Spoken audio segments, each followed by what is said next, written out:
اچھا میرے بھائیو، اب یہ پرچیوں کا سلسلہ شروع کرتے ہیں. کوشش کروں گا ساری پرچیاں کور کروں اور ورڈک دے دوں. باقی تفصیلی اگر کہیں پہ گفتگو ریکوائرڈ ہوگی تو میں آپ کو اپنی ویڈیو ریفر کر دوں گا.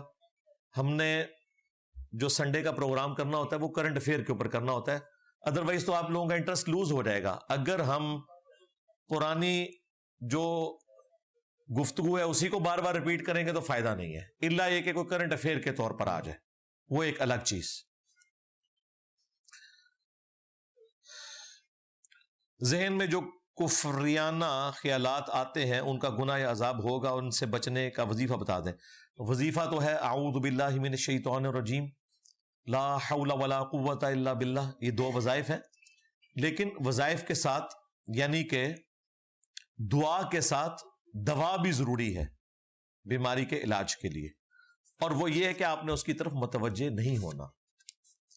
صحیح مسلم میں حدیث ہے، صحابہ کرام نے کہا یا رسول اللہ بعض اوقات ہمارے دل میں ایسے خیالات آتے ہیں کہ ہم جل کر کوئلہ ہو جانا تو پسند کریں گے لیکن اپنی زبان سے اسے ادا نہیں کریں گے، یعنی اتنا پتہ ہے کہ یہ غلط ہے. تو آپ نے فرمایا یہ عین ایمان ہے. اور بخاری مسلم میں حدیث ہے اللہ تعالیٰ نے میری امت سے دل کے خیالات کے اوپر معافی فرما دی ہے جب تک کہ اس کے مطابق عمل نہ کر لیں یا اپنی زبان سے وہ لفظ بول نہ دیں. تو کوئی گرفت نہیں ہے، لہذا ٹینشن لینے کی ضرورت نہیں ہے. اگر آپ خیالات کے پیچھے بھاگیں گے تو وہ سپیڈ آف لائٹ سے آگے آگے بھاگیں گے، آپ انہیں نہیں پکڑ سکتے. بہتر یہ ہے کہ اس کی طرف توجہ نہ دیں، کچھ عرصے بعد یہ ایشو خود بخود ایڈریس ہو جائے گا انشاءاللہ. میری والدہ کے پاس تقریباً 15 تولے سونا ہے. میری والدہ نے میرے والد صاحب کی وفات کے بعد 5 تولے سونا ہم دونوں بھائیوں کو دے دیا، مگر فی الحال وہ سونا میری والدہ کے پاس ہی رکھا ہوا ہے. رکھنے سے کچھ نہیں ہوتا بھائی، وہ انہی کے پاس ہے، اس کے اوپر آپ اللہ کا حق دیں. اگر یہ الگ سے آپ کی ملکیت میں آ چکا ہوا ہے ڈکلیئرڈ طور پر اور آپ بالغ ہیں، ٹھیک ہے، پھر اس پہ کچھ سوچا جا سکتا ہے کہ 5 ہونے کی وجہ سے نہیں ہوگا. ادروائز یہ زبانی کلامی چھوٹے بچوں کا رکھ دینا، تو چھوٹے بچے جب تک بالغ نہیں ہوتے وہ اس کے مالک نہیں بنیں گے. مالک اوور آل چکے آپ ہیں تو پھر 15 تولے سونے کے اوپر تو زکوٰۃ ہوگی. لیکن اگر بچے بالغ ہیں اور ڈکلیئرڈ ہو چکا ہے کہ یہ ان کا ہے، ٹھیک ہے، اس میں پھر گنجائش نکل سکتی ہے کیونکہ 7.5 تولے سے کم ہے فیکس. اگر انسان ایک گناہ بار بار کرے، توبہ بھی کرے، مگر پھر بھی گناہ ہو جائے، دلی طور پر گناہ چھوڑنا چاہتا ہو مگر نہ چھوڑ پا رہا ہو، تو اس کی روٹ کاز کے اوپر غور کریں اور روٹ کاز کو ایڈریس کریں. اور توبہ والا معاملہ تو آپ نہیں چھوڑ سکتے، ظاہر ہے اس کے بغیر چارہ کوئی نہیں ہے. توبہ تو کرنی ہے اور موت کے غرغرے سے پہلے پہلے توبہ قبول ہے. لہٰذا یہ بعض اوقات جو خیال آتا ہے کہ توبہ کا کیا فائدہ اگر گناہ کر لینا ہے، بھائی فائدہ یہ ہے کہ گناہ معاف ہو جائے گا اور ایک نہ ایک دن آپ کو سچی توبہ بھی نصیب ہو جائے گی انشاءاللہ. اگر مرد اپنے اہل خانہ کو دعوت حق کرتا رہے لیکن اس کے اہل خانہ پھر بھی سیدھے راستے پر نہ آئے تو کیا اس مرد کو کل قیامت کے دن جواب دہ ہونا پڑے گا؟ بتا دیا کافی ہے، جہاں تھوڑی بہت سختی کر سکتے ہیں وہ کر لیں، اس کے بعد آپ جواب دہ نہیں ہیں اگر آپ نے ایمانداری سے یہ معاملات کیے. لیکن یہ بڑا ظلم ہے کہ چھوٹے بچوں کے اوپر آپ سختی کا معاملہ نہ کریں اور جب وہ جوان ہو جائیں اور قابو میں نہ آئے تو پھر آپ دعائیں کرواتے پھریں. یہ تو آپ کی غلطیاں آگے آ گئی ہیں نا. تو جو قرآن میں ہے قُوا أَنفُسَكُمْ وَأَهْلِيكُمْ نَارًا، بچاؤ اپنے آپ کو اور اپنے گھر والوں کو جہنم کی آگ سے، تو اس میں جو بیوی بچے ہیں ان کو آپ نے سختی سے ہی کہنا ہے، وہ آپ کے انڈر ہے. رہے آپ کے بہن بھائی ماں باپ اور باقی لوگ، ان کو صرف دعوت دینی ہے. آج کل فورکس ٹریڈنگ اور کرپٹو کرنسی کافی ٹرینڈ چل نکلا ہے، کیا یہ حلال ہے یا حرام؟ ظاہر ہے اگر حلال طریقے سے کریں گے تو حلال ہوگا، حرام طریقے سے کریں گے تو حرام ہے. اس کے اوپر تفصیلی ویڈیو دیکھ لیں، اس طرح کیٹاگوریکلی فتویٰ نہیں دیا جا سکتا. اگر کوئی عورت بدکاری میں مبتلا ہو جائے تو کیا تمام اہل خانہ اس سے قطع تعلقی کر دیں؟ اس پر گناہ تو نہیں ہوگا؟ نہیں، قطع تعلقی کریں گے پھر تو وہ اور شیر ہو جائے گی. اس کو ایڈریس کریں، ایشو کو مورل طریقے سے کریں یا قانونی طریقے سے کریں. اس طرح اس کو اس کے حال پہ تو نہیں چھوڑا جا سکتا. معاشرے کے لیے اس طرح کے لوگ پھر ناسور بن جاتے ہیں. قطع تعلقی کریں گے تو اس سے کوئی اس نے اصلاح تو اپنی نہیں کر لینی، تو اس کی اصلاح کی کوشش کریں. قانونی راستے سے کرنی پڑے، اخلاقاً کرنی پڑے، وہ آپ نے ضرور کرنی ہے. عشاء کی نماز میں اگر صرف فرض پڑھ لیں اور وطر نہ پڑھیں تو نماز ہو جائے گی؟ نماز ہو جائے گی، ظاہر ہے وطر تو الگ سے ایک نفلی نماز ہے، صرف وطر کے حوالے سے تاکید چونکہ زیادہ آئی ہے اس لیے بات کی جاتی ہے، ادروائز وہ عشاء کی نماز کا حصہ نہیں ہے، وہ الگ سے ایک نفلی نماز ہے۔ الموطا امام مالک میں موجود ہے، حضرت سعد ابن ابی وقاص فاتح ایران جو تھے، نبی علیہ السلام کے رشتے میں ماموں لگتے تھے کیونکہ آپ کے ننیحال کے خاندان سے تھے، وہ تو عشاء کی 5 رکعتیں پڑھتے تھے، 4 فرض اور 1 وتر، تو اگر زیادہ کوئی مسئلہ ہے تو 1 وتر پڑھ لیں، لیکن وتر سنت ہے۔ بہرحال اگر کوئی نہیں بھی پڑھتا اس کے اوپر شرعی گرفت کوئی نہیں ہوگی۔ ڈاکٹر عثمانی فرقہ کیسا ہے، جماعت المسلمین کے بارے میں رائے دیں۔ بھائی یہ دونوں فرقے جو ہیں یہ خوارج ہیں، مسلمانوں کی تکفیر کرتے ہیں، باقی ان کے اوپر میری تفصیلی ویڈیوز ریکارڈ ہیں ان کے نظریات کے اوپر۔ کیا سید کا احترام کرنا ہم پر لازم ہے؟ کیا ہر انسان اپنے اعمال کا ذمہ دار نہیں ہے؟ جی ہے، ان دونوں باتوں کو آپ مکس کیوں کر رہے ہیں؟ وہ تو ہر شخص کا آپ نے احترام کرنا ہے ہیومن ڈگنیٹی میں۔ باقی سیدوں کے لیے وہ حدیث ہے صحیح مسلم میں کہ جس کو اس کے عمل نے پیچھے چھوڑ دیا اس کا نسب اسے آگے نہیں کر سکتا۔ اگر کوئی ہاشمی سید ہے اور کرتوت اس کے جو ہیں وہ چرسیوں اور پوڑیوں والے ہیں تو اس کو ہاشمی ہونا کوئی فائدہ نہیں دے گا۔ سیدہ فاطمہ سلام اللہ علیہا کو مخاطب کر کے نبی علیہ السلام نے جو فرمایا تھا، بخاری اور مسلم میں حدیث ہے، اے میری بیٹی فاطمہ میرے مال سے جو لینا ہے وہ لے لو، اگر اللہ کے حضور پکڑی گئی تو میں تمہارے کچھ کام نہیں آؤں گا۔ تو ان سے بڑی تو کسی کی نسبت نہیں تھی، حالانکہ وہ جنتی عورتوں کی سردار ہے، یہ بھی بخاری مسلم میں رپورٹ ہوا ہے، لیکن اصل میں انہیں بتا کر ہمیں سنایا جا رہا تھا کہ نسبت کا فائدہ اسی صورت میں ہے جب اعمال ہوں۔ ہاں اعمال درست ہیں پھر نسبت نے فائدہ دینا ہے، پھر فاطمہ ہی جنتی عورتوں کی سردار ہیں، پھر حسن و حسین ہی جنتی نوجوانوں کے سردار ہیں۔ وہ نسبت کو ہم مانتے ہیں، لیکن پہلے نمبر کے اوپر جو چیز ہے وہ اعمال ہے۔ حضرت نوح علیہ السلام کا بیٹا نسبت میں تو ان کا بیٹا تھا، لیکن چونکہ اس کے عقائد اور اعمال خراب تھے، قرآن میں آیا کہ یہ تیرا اہل ہی نہیں رہا، یہ اہل البیت سے بھی خارج ہو گیا کیونکہ اس کے اعمال وہ نہیں ہیں۔ مسئلہ نمبر 36 میں حضرت حذیفہ بن یمان نے ابو موسیٰ اشعری کی طرف اشارہ کر کے کہا یہ منافق ہے، اس صحیح حدیث کو آپ تسلیم کیوں نہیں کرتے؟ نہیں، ہم تو اسے صحیح نہیں سمجھتے نا، ہم نے تو بتایا تھا اس میں تدلیس کا مسئلہ ہے، یہ تو ہم نے فقی کے طور پر بیان کیا تھا کہ یہ تدریس والی روایت ہے، میں نے اسے صحیح کیوں تسلیم کرنا ہے؟ ہم نے ان لوگوں کو جو تدریس کے مسئلے سے صرف نظر کرتے تھے انہیں بتایا تھا کہ بھائی اس میں تو تدریس کا ایشو ہے، اور اگر آپ تدریس کو نہیں مانیں گے تو اس روایت کا کیا کریں گے؟ فقی کے طور پہ بات کی تھی۔ ہم کیسے یقین کریں کہ تمام حدیث کی کتابیں درست ہیں یا بدل گئی ہیں؟ آپ پہلے تو یہ بتائیں کہ آپ کا اس پہ یقین ہے کہ اسلام اللہ کی طرف سے سچا دین ہے اور یہ قیامت تک کے لیے ہے؟ تو پھر یہ اللہ کی ذمہ داری ہے کہ وہ دین کو محفوظ کرے گا، اور دین کا محفوظ ہونا اسی صورت میں ہے جب قرآن اور سنت دونوں محفوظ ہوں گے، کیونکہ قرآن عقائد کی بک ہے اور قرآن کے اعمال پر عمل سنت کے ذریعے ہوتا ہے، یہ دونوں ایک دوسرے کے ساتھ جڑی ہوئی ہیں۔ سنت کا انکار کرنے والا گمراہ نہیں ہے، کافر ہے۔ ہاں یہ پیرلل میں 2 سورسز ہیں، یہ ذہن میں رکھیے گا۔ لوگ کہہ دیتے ہیں جی منکرین سنت جو ہے وہ گمراہ ہے، گمراہ کہاں سے بھائی؟ کافر ہے، سنت کا انکاری تو کافر ہے۔ قرآن جب یہ کہتا ہے وَأَقِيمُوا الصَّلَاةَ وَلَا تَكُونُوا مِنَ الْمُشْرِكِينَ، نماز کو قائم کرنا اور مشرک نہ ہو جانا، تو میرا کفر اور اسلام جڑا ہوا ہے نماز کے ساتھ۔ جس چیز کے ساتھ میرا کفر اور ایمان کا معاملہ جڑا ہوا ہے اس کا طریقہ تو قرآن میں آیا ہی نہیں ہے۔ کیوں نہیں آیا؟ اس لیے کہ قرآن نے ہی ہمیں کہا ہے کہ تم نے رسول اللہ کی اتباع کرنی ہے۔ لَقَدْ كَانَ لَكُمْ فِي رَسُولِ اللَّهِ أُسْوَةٌ حَسَنَةٌ قُلْ إِن كُنتُمْ تُحِبُّونَ اللَّهَ فَاتَّبِعُونِي يُحْبِبْكُمُ اللَّهُ أَطِيعُوا اللَّهَ وَأَطِيعُوا الرَّسُولَ مَن يُطِعِ الرَّسُولَ فَقَدْ أَطَاعَ اللَّهَ۔ یہ قرآن کی جو اتنی آیات ہیں یہ ہمیں ریفر کر رہی ہے نا سنت کی طرف، اور سنت ہی کا ریٹن ریکارڈ ہے احادیث۔ یہ جو غامدی صاحب نے اس کی بنیاد کے اوپر ایک ہنگامہ کھڑا کیا ہے، اس کے لیے میری ویڈیو دیکھ لیں، غامدی صاحب سے متعلق 20 کوسچنز۔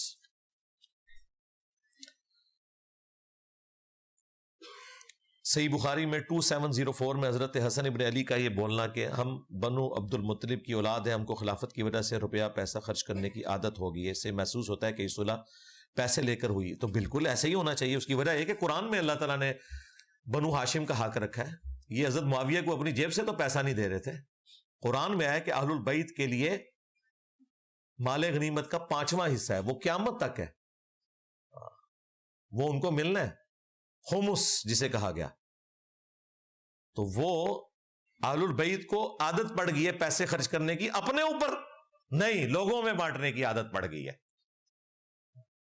تو اس بات کو آپ جو نیگیٹو سمجھ رہے ہیں، یہ حضرت حسن ابن علی اور بنو ہاشم کی تعریف ہے کہ انہیں جو اللہ نے حق دیا ہوا تھا مال غنیمت کا 5واں حصہ، یعنی مسلمانوں کا جو بجٹ ہے نا، اس کا 20% صرف اہل البیت کا ہوگا اور 80% باقی امت کے اوپر، وہ اس میں سے بھی امت کے اوپر لگا دیتے تھے۔ تو وہ صلح میں انہوں نے شرط رکھی تھی کہ اگر یہ میں خلافت تمہارے حوالے کر رہا ہوں تو جو اللہ نے ہمارا حق رکھا ہے نا بیت المال میں، وہ ہمیں اسی طریقے سے ملنا چاہیے، یہ نہیں ہے کہ وہ بھی بنو امیہ کو ملتا رہے۔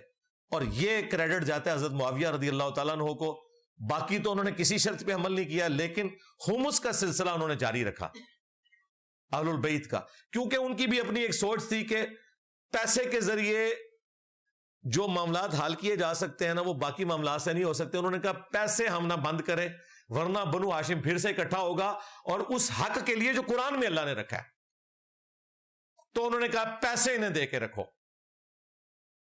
اور پھر باقی جو شرائط ہے ان سے صرف نظر ہوا۔ وہ صلح حسن کا کیا بنا وہ آپ میری ویڈیو دیکھ لیں۔ اذان اور اقامت میں فرق کیوں ہے، وضاحت کر دیں۔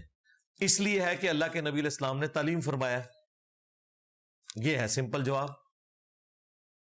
اب اذان اور اقامت دو چیزیں کیوں رکھی گئی ہیں الگ سے؟ اذان اس لیے ہے کہ باہر کی پبلک کو اناؤنسمنٹ کی جائے کہ آپ مسجد میں آ جاؤ، آگے وہ اب جب مسجد میں آئے ہیں تو اگلی اناؤنسمنٹ تو اس وقت ہوگی نا جب جماعت کھڑی ہوگی۔ یہ گھڑیاں تو آ جائیں ہیں نا، آج سے 100 سال پہلے بھی گھڑیاں نہیں تھیں، اذان ہوئی لوگ مسجد میں آ گئے، گھڑی کوئی نہیں ہے۔ اب یہ کون ڈیسائیڈ کرے گا کہ جماعت کھڑی ہوگی؟ امام مسجد۔ اس لیے بخاری مسلم میں آیا کہ صحابہ کرام انتظار کرتے تھے۔ اب جب امام مسجد مصلی پر آئے گا تو ایک سیکنڈ اناؤنسمنٹ ہوگی، اور وہ اقامت کی شکل میں، اور وہ اسی لیے مختصر رکھی گئی کہ اب اندر آ چکے ہیں، مختصر کلمات ادا کر کے ان کو ایک جگہ اکٹھا کیا جائے۔ اسی لیے بخاری مسلم میں آتا ہے نبی صلی اللہ علیہ وآلہ وسلم اذان کے کلمات دوہرے تعلیم فرماتے تھے اور اقامت کے اکہرے، سوائے قد قامت الصلاۃ کے، وہ 2 دفعہ ہوگا۔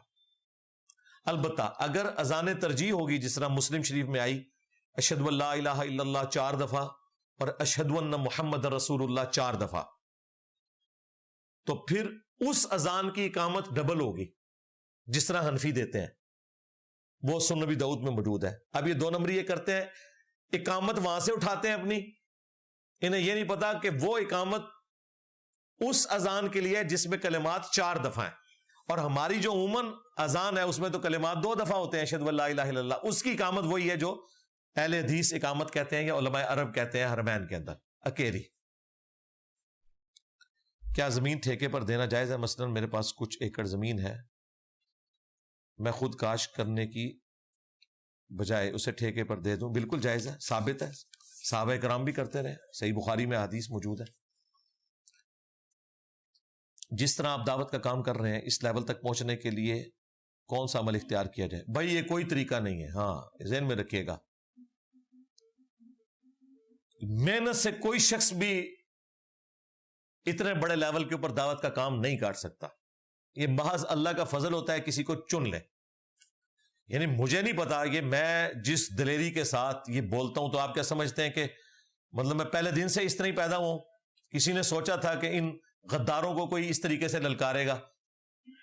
اور پہلے دن تو میں نے بھی نہیں سوچا تھا کہ میں یہ کچھ کروں گا۔ اگر میں اپنے ماضی کو دیکھتا ہوں، حالات و واقعات اللہ تعالیٰ فیوریبل کسی کے لیے کرتا ہے۔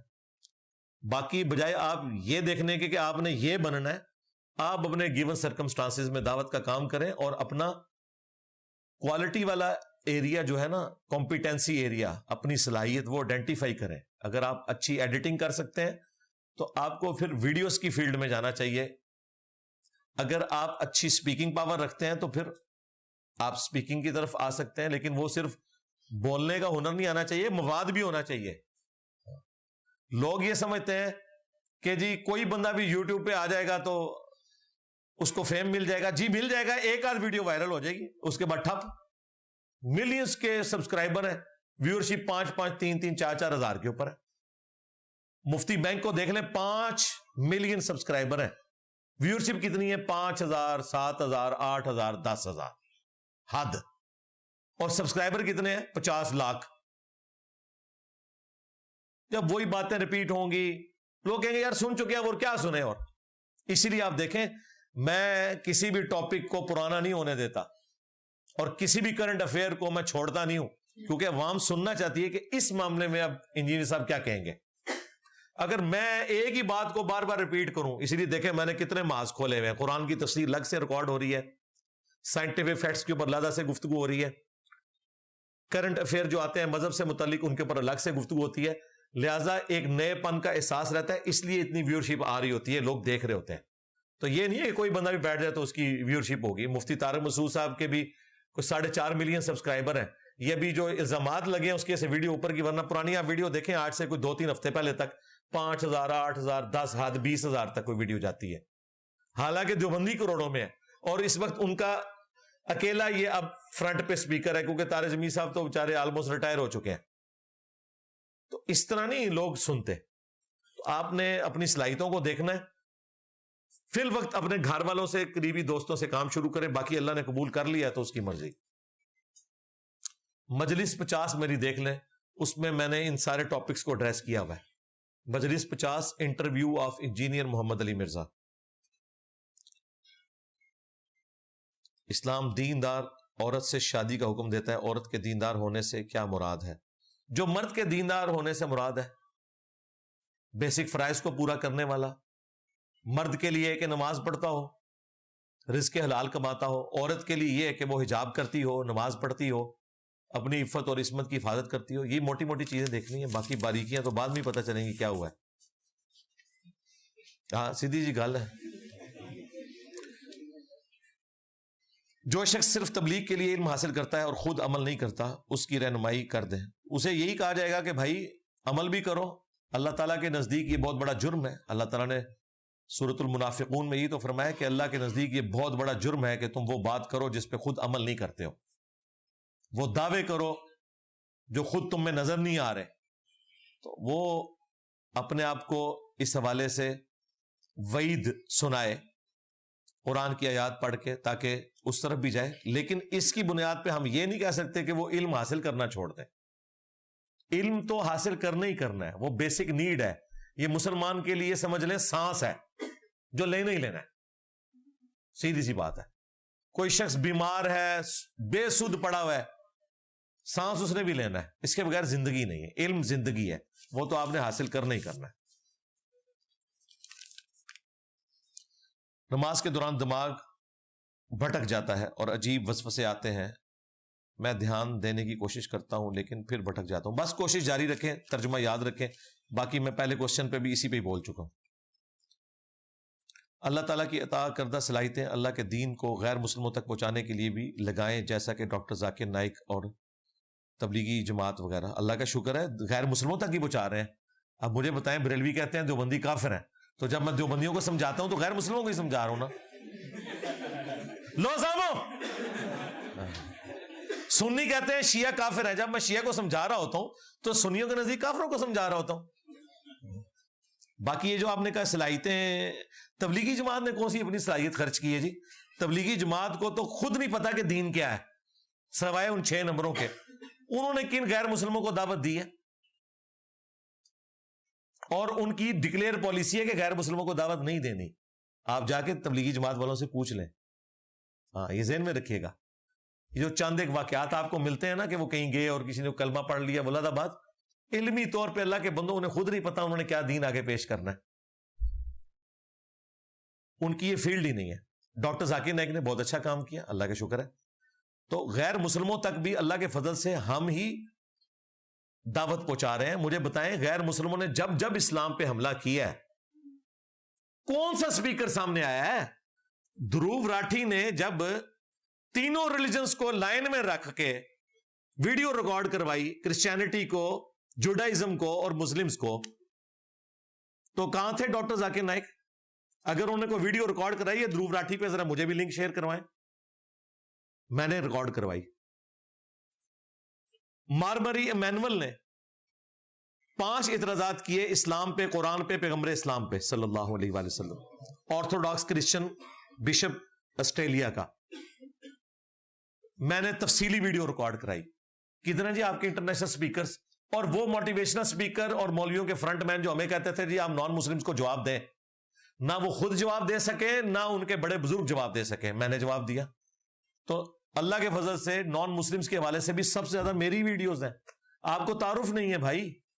ایتھیزم کے اوپر جائیں ذرا، ہدایہ وکٹری چینل دیکھیں. اتنی ویڈیوز اگر کسی اور کی نکلی تو ذرا مجھے بتا دیجیے گا.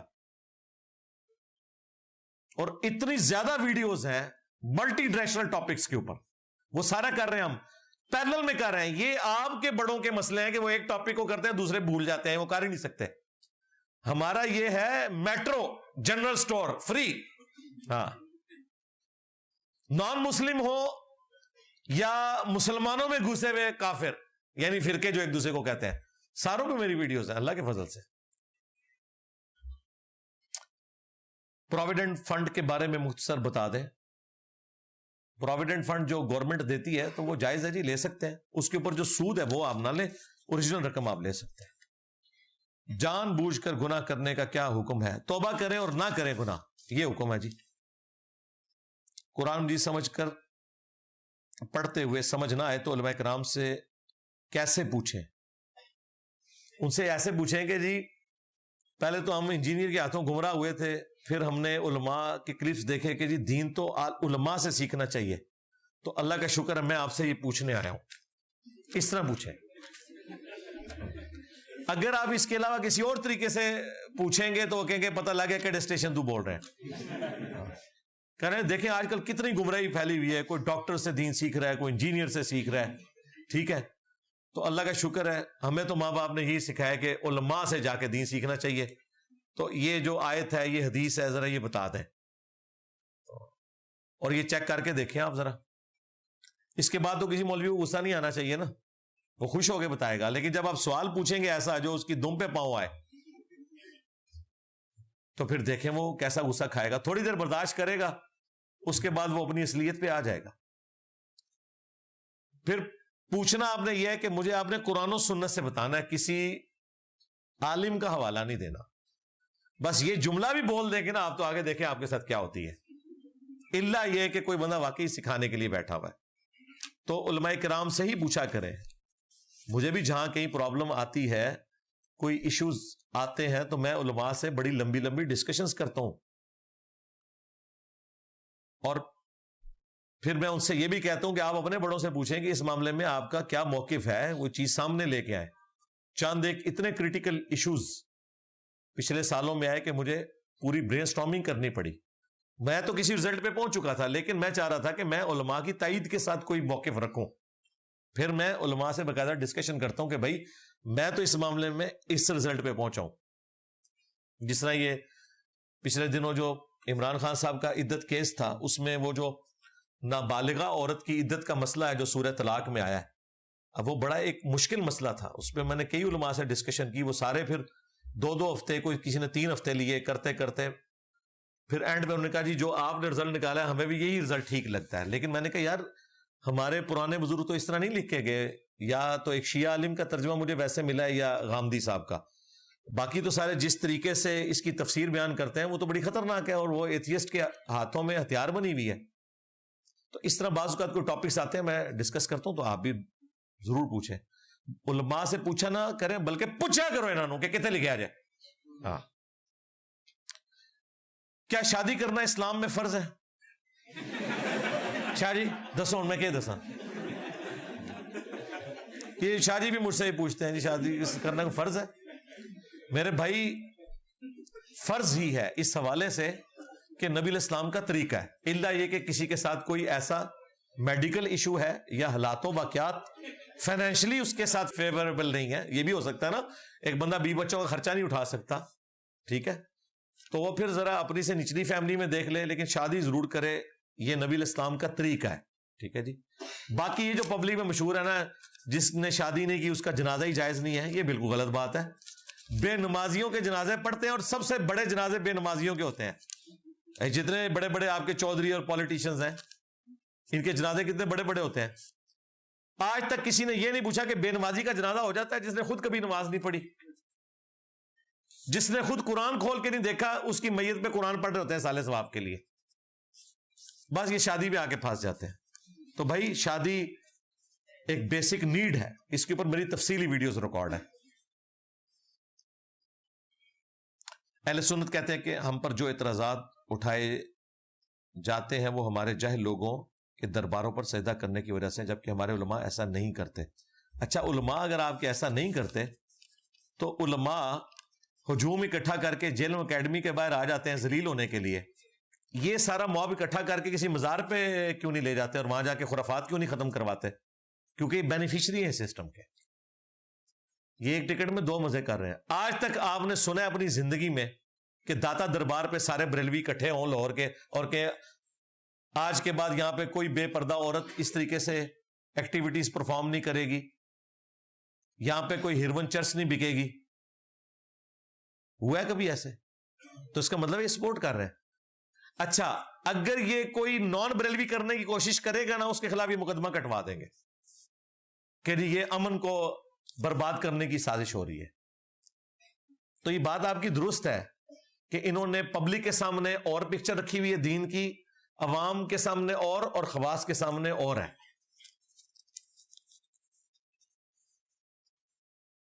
اگر کوئی عزیز فوت ہو جائے تو اس کے ثواب کے لیے کیا کرنا چاہیے؟ دعائے مغفرت کرنی چاہیے اور صدقہ اور خیرات کرنے چاہیے.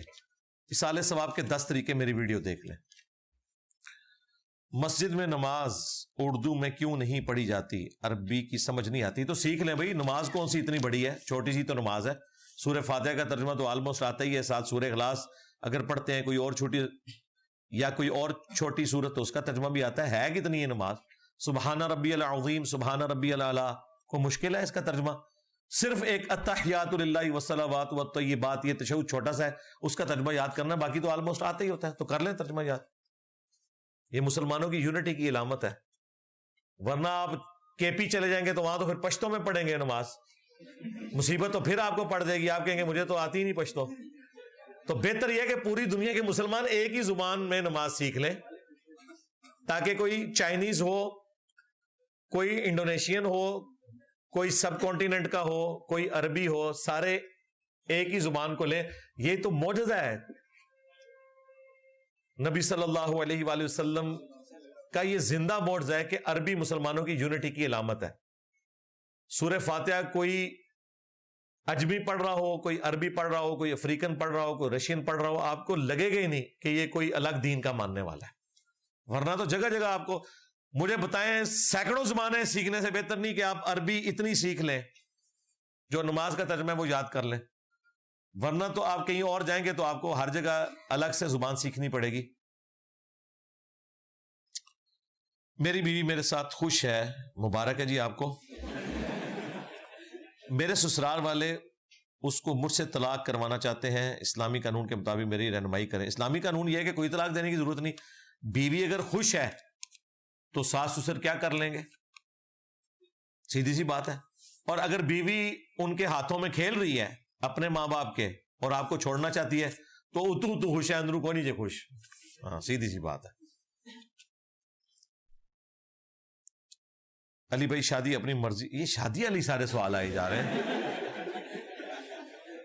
علی بھائی شادی اپنی مرضی سے کرنی چاہیے والدین کی مرضی سے؟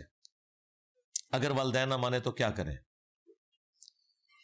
شادی اگر آپ اپنی مرضی سے کریں گے پھر اپنی بیوی کو اپنے ساتھ ہی رکھنا ہے, ماں باپ کے آگے نہیں ڈالنا, ورنہ آپ ایک بکری کو شیروں کے سامنے ڈال رہے ہوں گے.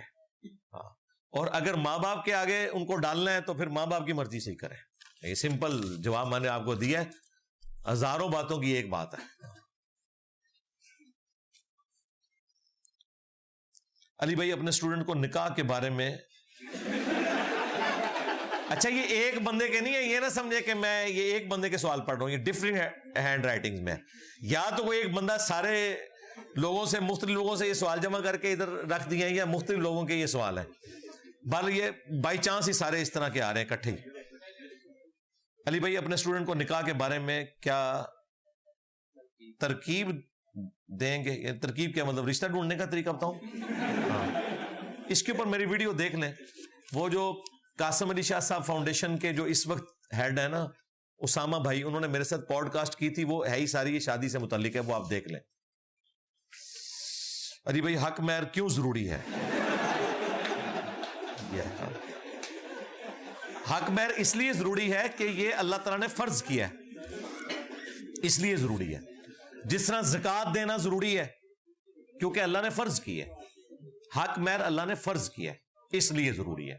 باقی اس کی ٹیکنیکل ریزن میں جتنی مرضی بیان کروں، لیکن اصل ریزن یہ ہے اللہ چاہتا تو بغیر حق مہر کے بھی نکاح درست ہوتا، اللہ نے یہ چاہا کہ حق مہر کے ذریعے نکاح ہو، اور حق مہر ایک شرط نہیں ہے، گواہوں کی موجودگی میں یہ دوسری شرط ہے، ولی کی اجازت سے اگر کنواری لڑکی ہے تو اس کے باپ کی اجازت ضروری ہے، ادروائز حق مہر بھی دے دیں تب بھی نکاح درست نہیں ہوگا، اور اس کے بعد نکاح اعلانیہ ہونا چاہیے، چھپ کے نہیں ہونا چاہیے، یہ ساری شرائط ہوں گی تو درست ہوگا نکاح۔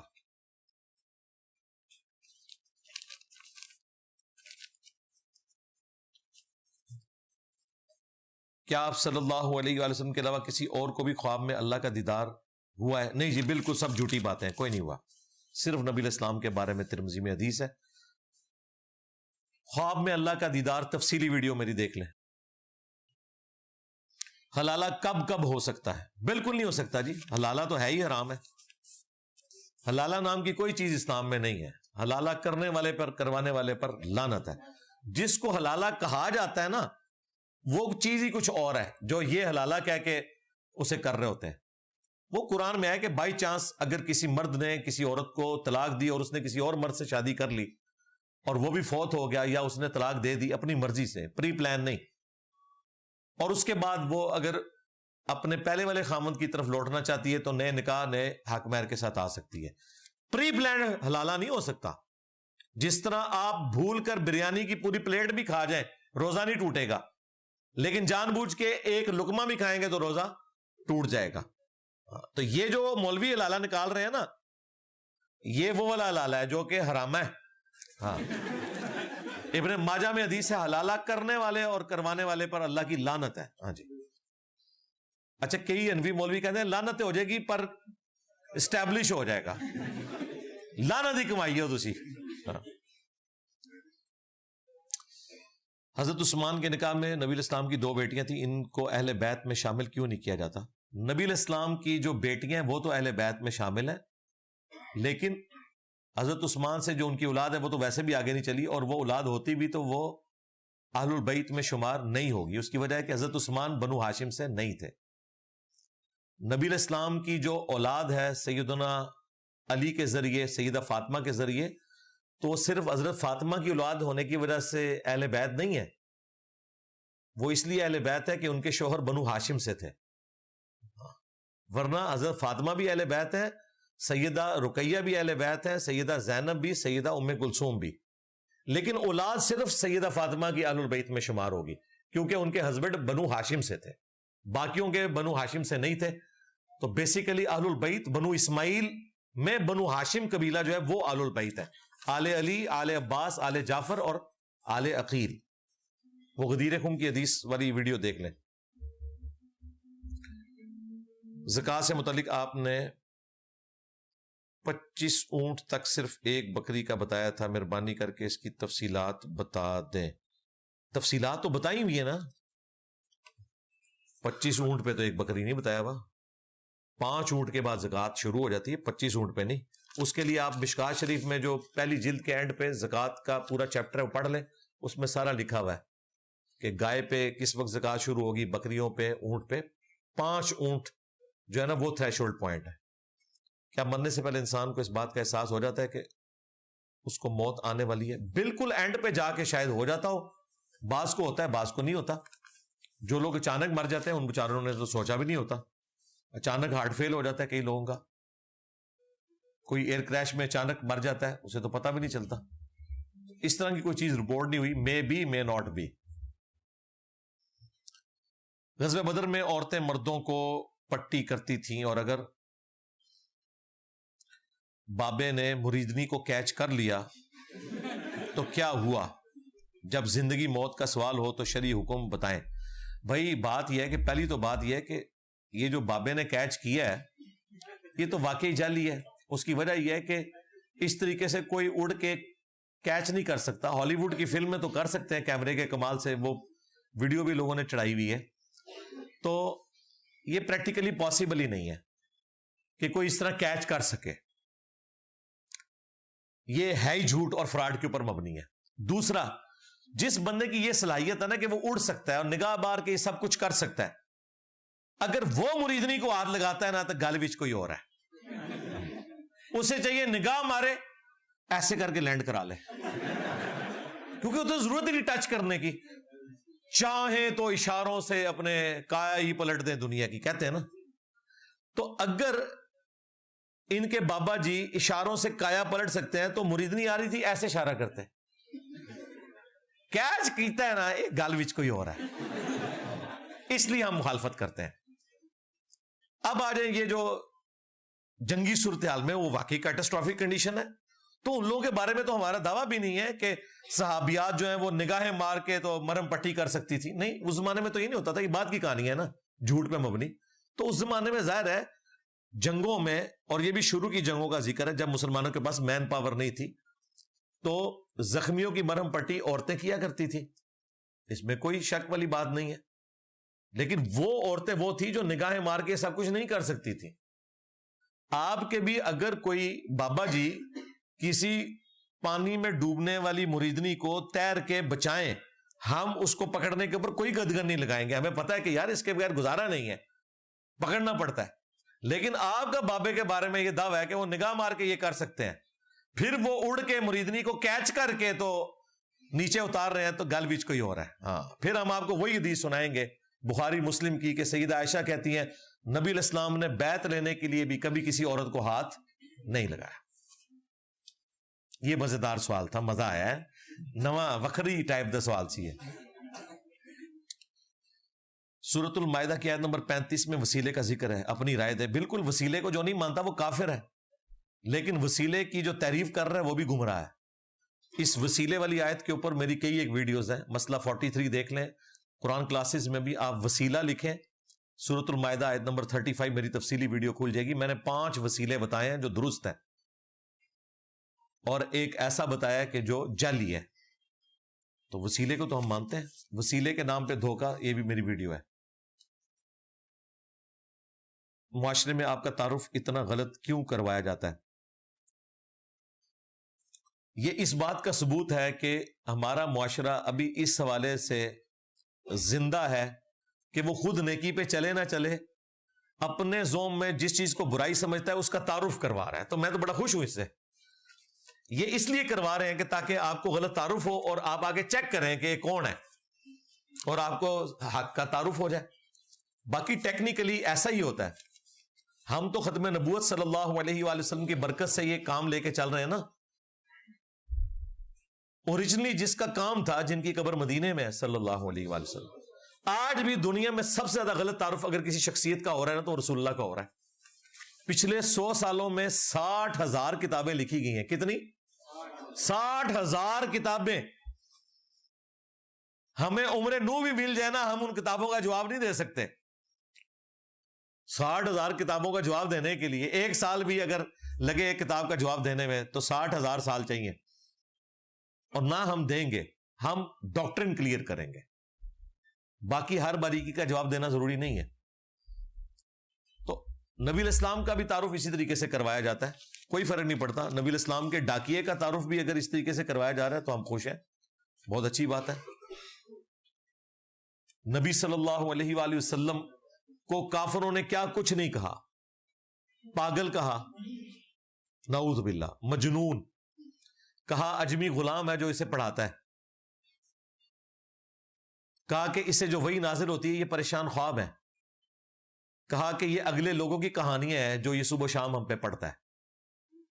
اس سے بھی آگے بڑھ کے نبی علیہ السلام کی بیوی کے اوپر بدکاری کی تہمت لگا دی. یہ ایک بڑا حملہ تھا نا, اس سے بڑا کیا حملہ ہو سکتا تھا؟ تو ساری کوششیں انہوں نے کر کے دیکھ لی.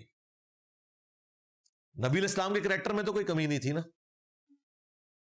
لیکن آپ کے اہل البیت کو, آپ کی بیویوں کو بھی انہوں نے الزام تراشی سے نہیں معاف کیا اور لگائے الزامات. ہمیں تو یقین کریں وہ باتیں ریپیٹ کرتے ہوئے بھی حیا آتی ہے. سورہ المنافقون میں آیا کہ یہ عبداللہ ابن ابی کہتا تھا کہ ہم عزت والے جب مدینے میں داخل ہوں گے تو وہاں سے ذلیلوں کو نکالیں گے. رسول اللہ کو, ان کے اصحاب کو ذلیل کہا, نعوذ باللہ. لیکن ظاہر مجبوراً استعمال کرنا پڑتا ہے, کیا کریں. عیسیٰ ابن مریم کو ڈاکٹر اسرار صاحب نے ایک ویڈیو میں عیسیٰ ابن مریم کے لیے لفظ استعمال کیا کہ یہودی انہیں حرام زادہ کہتے ہیں. لیکن ڈاکٹر اسرار نے منجی نہیں ٹھوکی تھی نا وہابیوں کی اور دیوبندیوں کی. لیکن آپ کو کبھی نہیں ملے گا کوئی کہیں جی یہ ڈاکٹر اسرار نے دیکھیں یہ حضرت عیسیٰ ابن مریم کو کیا کہہ دیا. میں نے کبھی یہ ورڈ نہیں یوز کیا, میں بڑے ڈھکے چھپے الفاظ میں کبھی کہتا ہوں بدکاری کی تہمت ان کی والدہ پہ لگی, کبھی کہتا ہوں آؤٹ آف ویڈ لاک, یعنی شادی کے بندھن کے بغیر کہا کہ پیدا ہوئے, اور وہ نیگیٹو سینس میں کہتے تھے. ویسے تو شادی کے بغیر ہی پیدا ہوئے تھے لیکن موازانہ طور پہ. لیکن ڈاکٹر سرار صاحب نے یہ ڈائریکٹ جملے استعمال کیے, ولد الحرام بھی کہا نعوذ باللہ, اور کہا کہ یہ حرام زادہ کا لفظ استعمال کیا, دجال کا لفظ استعمال کیا. بالکل یہ سب کچھ وہ کہتے تھے. لیکن جب کوئی ان الفاظ کو ریپیٹ کرتا ہے نا تو وہ خود گستاخ نہیں ہوتا, کیونکہ وہ کافروں کے ریفرنس سے بیان کر رہا ہوتا ہے. ٹھیک ہے, وہ ایک مولویوں کا فرنٹ مین ہے, اس نے کہیں بات کی کہ انجینئر صاحب نے یہ جو چھوکرا والا لفظ بولا تھا اور ظالم آدمی, میں تو کافروں کے ریفرنس سے بول رہا تھا. اور دوسری بات یہ کہ وہ کہتا ہے کہ جی یہ بعد میں کیوں نہیں بار بار بولتے. بھائی بعد میں چھوڑ دو, میں نے سیدہ عائشہ کے اوپر جو بدکاری کی تہمت لگی اس کے اوپر تفصیلی ویڈیو ریکارڈ کروائی ہے, اور اس واقعے عفق کا ذکر میں نے درجنوں لیکچروں میں کیا ہے. لیکن میں نے کبھی یہ لفظ نہیں یوز کیا کہ سیدہ عائشہ پہ زنا کا الزام لگا. حالانکہ میں بولوں تو گستاخی نہیں ہے. اگر کوئی لفظ یہ بول بھی دے تو وہ تو الزام کی بات کر رہا ہے نا, لیکن ہم نہیں بولتے. اس لیے نہیں بولتے کہ آپ لوگ اس کو پھر غلط ٹریٹ کرتے ہیں. اگر کوئی ہم جملہ نہ بول رہے ہو اس کا یہ مطلب نہیں کہ ہم اس جملے کو کوئی گستاخانہ سمجھتے ہیں. گستاخانہ نہیں ہوتا, کیونکہ آپ کافروں کے ریفرنس سے بیان کر رہے ہوتے ہیں. اور یہ دیکھ لیں, میرے بارے میں جب بھی کوئی بات آئے گی اسے گستاخی بنائیں گے, دوسرے مولویوں کا ذکر آئے گا کہیں گے اس کا تفرد ہے. ان سے ہم یہاں اختلاف کرتے ہیں, ان کے لیے اختلاف کرتے ہیں. میں گستاخ, میں نے ان لوگوں کے ابے کا ذکر کیا.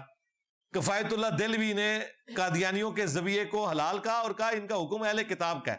کہتے ہیں یہ ان کا تفرد ہے. کیوں تفرد کیوں ہو گیا؟ کون ہے قادیانیوں کا فرنٹ مین اور یہ سارا کچھ؟ ویسے اعلیٰ حضرت تو تم لوگوں کو بھی قادیانیوں کے ساتھ ہی شامل کرتے ہیں. اعلیٰ حضرت نے لکھا ہے دیوبندی ہوں, اہل حدیث ہوں, شیعہ ہوں یا قادیانی, سب کا زویہ ہی مردار ہے. 1,00,000 دفعہ بھی نام لیں, بلکہ یہ مرتد ہے, واجب القتل ہے. اعلیٰ حضرت تو سب کو برابر ہی سمجھتے ہیں اللہ کے فضل سے. آج کل کسی کو بات قرآن و سنت کے مطابق بتاؤ تو وہ کہتے ہیں گمراہ اور وہابی ہو گیا. اور کوئی مسئلہ نہیں, پرانی بات ہوگی. آپ کدھر کہتے ہیں وہابی کا لفظ, آپ کدھر استعمال کرتے ہیں؟ ہم نے اتنا ترویا ہے انہوں, نہ میں وہابی نہ میں بابی, میں ہوں مسلم علمی کتابی.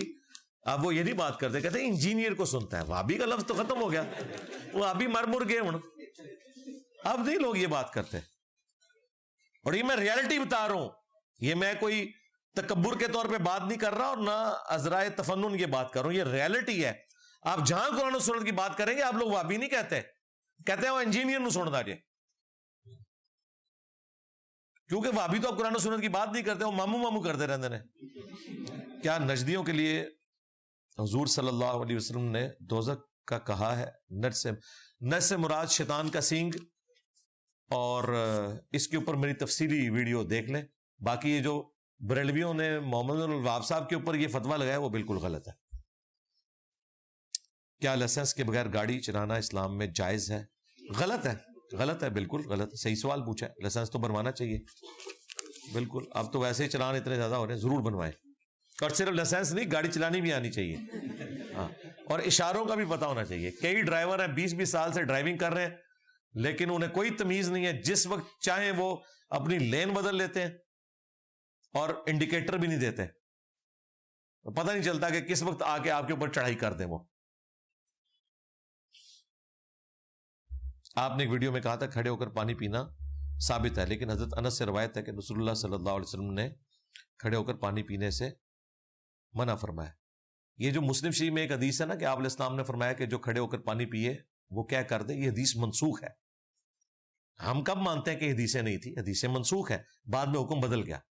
جس طرح پہلے مسلم شریف میں حدیث ہے کہ حکم تھا کہ جو آگ پہ پکی ہوئی چیز کھائے گا وہ دوبارہ سے وضو کرے گا. پھر آگے مسلم شریف میں امام مسلم نے حدیث لی کہ بعد میں نبی علیہ السلام نے غزوہ خیبر کے موقع پر یا فتح مکہ کے موقع پر آگ پہ پکی ہوئی چیز کھائی اور وضو دوبارہ نہیں کیا, اور ایک وضو سے متعدد نمازیں پڑھی. پہلے حکم یہ تھا کہ ہر نماز کے لیے الگ سے وضو کرنا ہے. یہ منکرین سنت کے لیے بھی پکی ہے. قرآن میں لکھا ہے کہ جب تم نماز کے لیے کھڑے ہو تو وضو کرو, اور وضو کا طریقہ آیا سورۃ المائدہ میں. ان منکرین سنت سے کہیں کہ قرآن میں یہ کہیں نہیں لکھا ہوا کہ اگر تمہارے پہلے وضو ہو تو تمہیں دوبارہ وضو کرنے کی ضرورت نہیں. قرآن میں لکھا ہے جب بھی نماز کے لیے کھڑے ہو وضو کرو. تو یہ حکم یہی تھا پہلے کہ ہر نماز کے لیے الگ وضو کرنا ہے. لیکن سنت میں آیا کہ بعد میں نبی علیہ السلام نے کہا کہ ایک وضو سے زیادہ نمازیں پڑھی جا سکتی ہیں. اگر وضو ٹوٹا نہیں ہوا تو اب نماز کے لیے وضو کرنے کی ضرورت نہیں, آپ پہلے ہی وضو سے ہیں. لیکن اس بات کا ذکر قرآن میں نہیں ہے, یہ سنت نے اس کی ایکسپلینیشن کی ہے. لہٰذا جو لوگ سنت کو نہیں مانتے ویسے تو وہ مسلمان ہی نہیں ہے. دوسرا وہ انہوں نے کہیں نماز بھی پڑھنی ہے نا تو انہیں ہر نماز کے لیے علیحدہ سے وضو کرنا چاہیے. تو یہ حدیث جو آپ نے بتائی منسوخ ہے. اس کی منسوخی جامعہ ترمذی میں ہے اور بخاری میں موجود ہے. حضرت علی اپنے دور خلافت میں مسجد میں لوگوں کو وضو کا طریقہ سکھا رہے تھے. اس کے بعد وضو کا بچا ہوا پانی انہوں نے کھڑے ہو کر پیا اور فرمایا کہ اہل کوفہ اس چیز کو معیوب سمجھتے ہیں, جبکہ میں نے نبی علیہ السلام کو کھڑے ہو کر پانی پیتے ہوئے دیکھا ہے. اور دوسرا, اگر یہ اتنا ہی گناہ کا کام ہو تو زمزم کیوں کھڑے ہو کے پیتے ہیں؟ جو اتنا متبرک پانی, کہتے نہیں سنت ہے. سنت کیوں ہے یار؟ کھڑے ہو کے پانی پینے ہی منع ہے. اور مکے والوں کے لیے تو ہے ہی زمزم تھا, وہ تو استنجا بھی زمزم سے ہی کرتے تھے جس سے آپ کفن ڈبوتے ہیں. مکے والوں کے پاس اور پانی تو کوئی نہیں تھا نا. آپ یہاں کسی کو کہنا یہ زمزم کی بوتل ہے میں استنجے کے لیے جا رہا ہوں تو وہ نعرہ مارنے سے تیار بیٹھے ہیں تھوڑے ہستے. ان سے پوچھیں کہ مکے کے لوگ کیا کرتے تھے, ان کے پاس تو پانی یہی تھا. تو زمزم ہو یا غیر زمزم ہو وہ آپ کھڑے ہو کے بھی پی سکتے ہیں. ہاں عمومی سنت بیٹھ کے پینا ہے, لیکن کھڑے ہو کر پینا بھی جائز ہے, کھانا بھی جائز ہے. ترمذی میں حدیث ہے, ابن عمر اور ابو ہریرہ رضی اللہ تعالیٰ عنہ کہتے ہیں ہم نبی علیہ السلام کے زمانے میں کھڑے ہو کر کھانا بھی کھاتے تھے اور پیتے تھے, آپ منع نہیں فرماتے تھے. یہ حدیث اس چیز کا ثبوت ہے کہ وہ حدیثیں منسوخ ہے. جب میری والدہ فوت ہوئی میرے والد نے مجھ پر 2 نفل حاجت مغفرت کے پڑھنا لازمی تاکید کیا, اور میں پچھلے 4 سال سے روزانہ 2 نفل پڑھ کر مغفرت کی دعا کرتا ہوں. نفل پڑھے بغیر بھی دعا کریں تو دعا تو ہو جائے گی. یہ اگر آپ نے خود کوئی نفل مان لیے ہوئے تو الگ سے بات ہے کہ آپ نفل پڑھ کے دعا کرنا چاہتے ہیں. باقی اس قسم کی منت جو اپنے آپ کو مصیبت میں یا مشقت میں آپ ڈالیں تو اس کی کوئی اجازت نہیں. باقی یہ بدعت کوئی نہیں ہے, آپ اپنے لیے منت کوئی مان سکتے ہیں اور توڑنا چاہیں تو توڑ سکتے ہیں. کفارہ آپ وہی ادا کریں گے جو قسم توڑنے کا کفارہ ہے. سورۃ المائدہ کی آیت نمبر 89 میں مسلم شریف میں آیا کہ قسم توڑنے کا کفارہ اور منت توڑنے کا کفارہ ایک ہی ہے. ایک غلام آزاد کریں گے جو آج کل پاسبل نہیں, پھر اس کے ساتھ آیا کہ 10 مسکینوں کو کھانا کھلائیں اگر غلام نہیں ہے تو, یا 10 مساکین کو کپڑے لے کر دیں.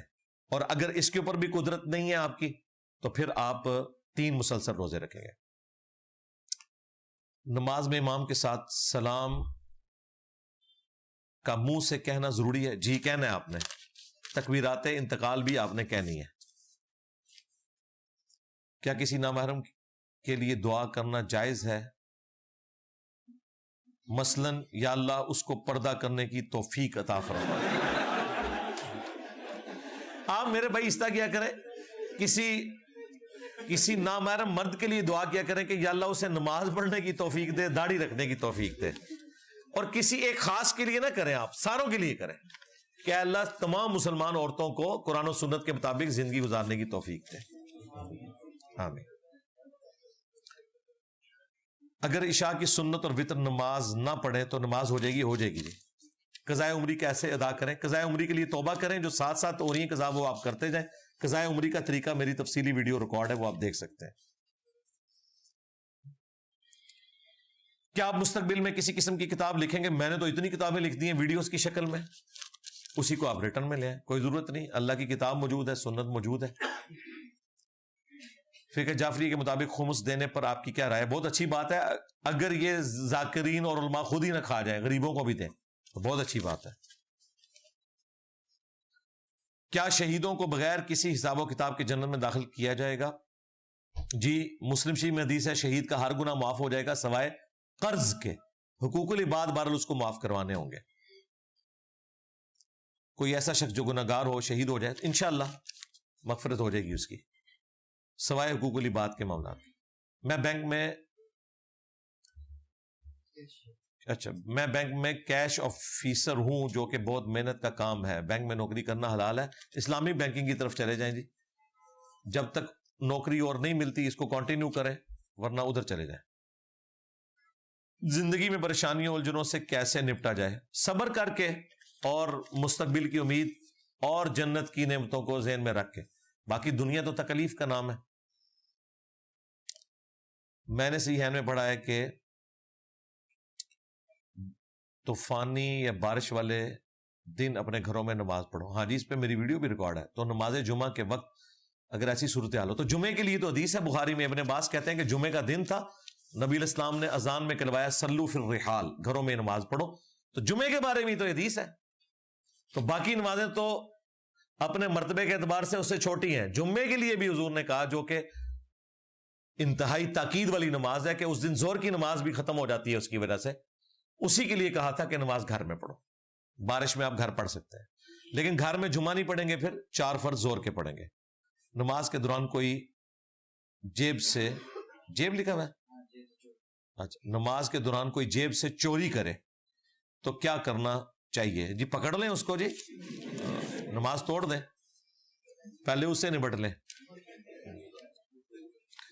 مصنف ابن ابی شیبہ میں جو باب ہاتھ چھوڑ کر نماز پڑھنے، اہل حدیث کہتے ہیں اس میں واضح الفاظ نہیں کہ ہاتھ رکوع سے پہلے. او بھائی واضح الفاظ ہے، واضح الفاظ موجود ہیں، کیونکہ وہ قیام کا ذکر ہو رہا ہے. ٹھیک ہے، تو یہ اس کے اوپر میں نے تفصیلی جواب دیا ہوا ہے ویڈیو کے اندر، واضح موجود ہے. اللہ کا شکر ہے، الحمدللہ. والدین اور بیوی کے درمیان معاملات بہتر کیسے ہو سکتے ہیں؟ کوئی حل نہیں ہے جی اس کا، کوئی حل نہیں. سمپل یہ ہے کہ ماں باپ بھی ٹالریٹ کریں اور بیوی بھی ٹالریٹ کرے. اور اگر ماں باپ ظاہر ہے وہ تو آپ کے قابو میں نہیں ہے، تو بہتر یہ ہے کہ بیوی گھر آنے پہ جو آپ کے ماں باپ کی شکایتیں آپ کو لگائے، ان کی برائیاں بیان کرے، وہ ٹھنڈے دل سے سنے. اس کے علاوہ اور کوئی چارہ نہیں ہے. اور وہ ساری باتیں سن کے بیوی کو ڈانٹنے کی بجائے اسے صبر کی تلقین کریں اور اسے کہ میں تیرے ساتھ ہوں. لیکن جب آپ یہ کریں گے کہ وہ پورا دن مزدوری کرے گھر میں اور پھر آپ کی ڈانٹ بھی کھائے، تو پھر وہ کس لیے صبر کرے گی؟ آپ دیوبندی مولوی حضرات مسائل میں جو احادیث کے حوالے دے رہے ہیں جس سے وہ اپنی فقہ کو صحیح مانتے ہیں،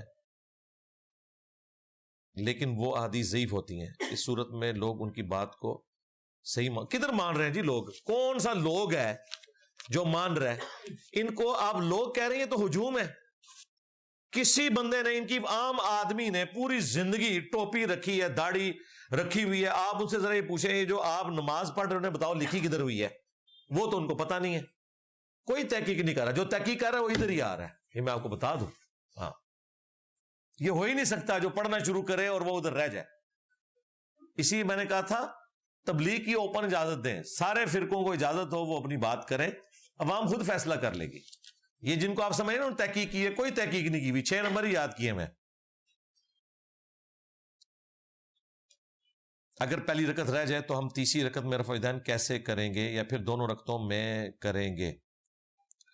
بھائی پہلی رکعت آپ کی رہ گئی، نماز کون سی ہے آپ کی؟ اگر تو مغرب کی نماز ہے تو آپ جب سلام پھیریں گے تو وہ آپ کی تیسری رکعت ہوگی، پڑھنے کے اعتبار سے وہ پہلی ہو رہی ہوگی، تو اس کو آپ رفع الیدین سے ہی سٹارٹ کریں گے۔ لیکن اگر آپ پڑھنے کے اعتبار سے کسی ایون رکعت کے اندر ہیں تو پھر آپ نے اس کو رفع الیدین کے بغیر سٹارٹ کرنا ہے۔ مثلا کسی نے 3 رکعتیں جماعت سے پڑھی ظہر کی، ایک اس کی رہ گئی تھی، اب سلام پھیرنے کے بعد جب وہ کھڑا ہوگا نا تو وہ اس کی چوتھی رکعت ہے، تو چوتھی رکعت بغیر رفع الیدین کی سٹارٹ ہوگی۔ اس طرح کریں گے آپ اپنی دیکھیں گے کہ آپ کی کون سی ہے۔ میں بینک میں سیکیورٹی گارڈ ہوں تو ہمیں نماز یہ جمعہ نہیں پڑھنے، نہیں نماز تو پڑھنے دیتے ہیں، یہ تو ایسے کوئی سیکیورٹی گارڈ نہیں سے نماز نہ پڑھنے دے، ایسے تو نہیں ہوتا میرے بھائی۔ نماز کے لیے تو تھوڑا سا وقفہ ضرور کرنے دیتے ہیں وہ، ادروائز پھر کوئی اور نوکری ڈھونڈیں اگر نماز آپ کی بالکل ختم ہو جاتی ہے تو۔ اگر کوئی انسان گروی مکان لینا چاہے تو کیا یہ سود میں آئے گا؟ نہیں، کوئی سود میں نہیں آئے گا۔ جس کے پاس آپ نے گروی رکھوایا ہے نا وہ اس مکان سے نفع نہیں اٹھا سکتا، اس کے لیے سود ہو جائے گا۔ وہ صحیح بخاری میں اور ابو داؤد میں حدیث ہے کہ اگر کوئی کسی کے پاس بھیڑ بکریاں گروی رکھوائے تو ان بھیڑ بکریوں کا دودھ صرف اتنا ہی استعمال کر سکتا ہے وہ جتنا ان کے کھلانے پلانے پہ وہ خرچہ کر رہا ہے، اس کا جو اضافی دودھ ہے وہ اسی مالک کو دے گا جس کی بکریاں ہیں۔ یہی تو آپ نیکی کر رہے ہیں نا، کسی کو قرض دے رہے ہیں اور گارنٹی کے طور پہ اس کا مال رکھ رہے ہیں، لیکن وہ جو گارنٹی کے طور پہ مال رکھ رہا ہے اس سے آپ نفع اٹھانا شروع کر دیں تو یہی تو سود ہے، وہ نہیں آپ اٹھا سکتے، الا یہ کہ اس کا کرایہ، مثلا آپ کے پاس کسی نے مکان رکھوایا، آپ اس میں رہیں، اس کا کرایہ دیں اس کو، کیونکہ مالک تو وہ ہے نا۔ دین کے احکامات سمجھنے کے لیے بلوغ المرام کتاب پڑھی جائے تو وہ کافی ہے۔ میں سمجھتا ہوں یہ ون آف دا بیسٹ بک ہے فقہ کی۔ امام ابن حجر اسقلانی نے بلوغ المرام لکھی ہے، ایک جلد میں اہل حدیث نے شائع کی ہے فقہ الاسلام کے نام سے۔ انہوں نے سمجھ لیں کہ قرآن، بخاری، مسلم سے نوٹس ایک جگہ جمع کر دی ہیں، اس اعتبار سے جو بنیادی آپ کو احکام و مسائل سیکھنے چاہیے۔ مشکات تو خیر بہت بڑے لیول کی کتاب ہے، وہ ایک چھوٹی کتاب ہے، اس میں انہوں نے بنیادی جو عام 24 گھنٹے کی زندگی گزارنے کے لیے بنیادی چیزیں ہیں وہ بڑے اچھے طریقے سے انہوں نے جمع کی ہیں۔ بیسٹ کتاب ہے۔ نہیں جی، آپ کا پورا تھدا اللہ کے فضل سے میں نے مکمل کر دیا ہے، ہاں ساری پرچیاں مکمل کر دی ہیں، کوئی ایک پرچی بھی ایسی نہیں جو میرے ممبر پہ آنے سے پہلے آئی ہو اور میں نے پڑھ کے اس کا جواب نیا دیا ہو، الحمدللہ۔ کافی سارے لوگوں نے دعاؤں کے لیے کہا ہے اور پورے ہفتے ہمیں اس طرح مختلف لوگوں کی طرف سے ریکویسٹ ملتی رہتی ہے، اس لیے ہم اس پروگرام کے اینڈ پہ دعا بھی کر لیتے ہیں۔ اللہم انی اسألک بانک انت اللہ لا الہ الا انت الاحد الصمد الذی لم یلد ولم یولد ولم یکن لہ کفوا احد وإلہکم الہ واحد لا الہ الا هو الرحمن الرحیم۔ الف لام میم اللہ لا الہ الا هو الحی القیوم اللہم صلی علی محمد وعلی آل محمد ربنا آتنا فی الدنیا حسنہ وفی الآخرۃ حسنۃ وقنا عذاب النار ربنا آتنا من لدنک رحمہ وہیئ لنا من امرنا رشدا لا الہ الا انت سبحانک انی کنت من الظالمین ربنا هب لنا من ازواجنا وذریاتنا قرۃ اعین وجعلنا للمتقین اماما رب ارحمهما كما ربياني صغيرا اللهم اغفر لحينا وميتنا وشاهدنا وغائبنا وصغيرنا وكبيرنا وذكرنا وأنثانا اللهم من أحييته منا فأحيه على الإسلام ومن توفيته منا فتوفه على الإيمان۔ اے اللہ، جن جن بھلائیوں کا سوال تیرے محبوب علیہ السلام نے تجھ سے کیا، ہمارے حق میں، ہمارے ماں باپ کے حق میں، ہمارے بیوی بچوں کے حق میں، پوری امت کے حق میں قبول و منظور فرما۔ جن جن چیزوں کے شر سے تیرے محبوب صلی اللہ علیہ وآلہ وسلم نے تیری پناہ طلب کی، تمام مسلمانوں کو ان چیزوں کے شر سے اپنی پناہ عطا فرما، بالخصوص فلسطین کے مسلمان، کشمیر کے مسلمان، انڈیا کے مسلمان، چائنا کے مسلمان، یمن میں، عراق میں، شام میں، افغانستان میں، پاکستان میں، جہاں کہیں بھی کسب برسی کی زندگی گزار رہے ہیں، غیب سے ان کی عزت، آبرو، جان و مال کی حفاظت فرما۔ اے اللہ ہمارے ملک پاکستان کی خیر فرما، پورے عالم اسلام کی خیر فرما، اندرونی اور بیرونی خطرات سے محفوظ فرما۔ حاضرین کے جو چھوٹے بڑے رشتہ دار فوت ہو چکے مغفرت فرما، حاضرین کے دلوں میں جو دعائیں ہیں قبول فرما، حاضرین کے جو چھوٹے بڑے رشتہ دار بیمار ہیں یا خود بیمار ہیں انہیں شفا عطا فرما۔ یہ تمام دعائیں تمام مسلمانوں کے حق میں قبول و منظور فرما۔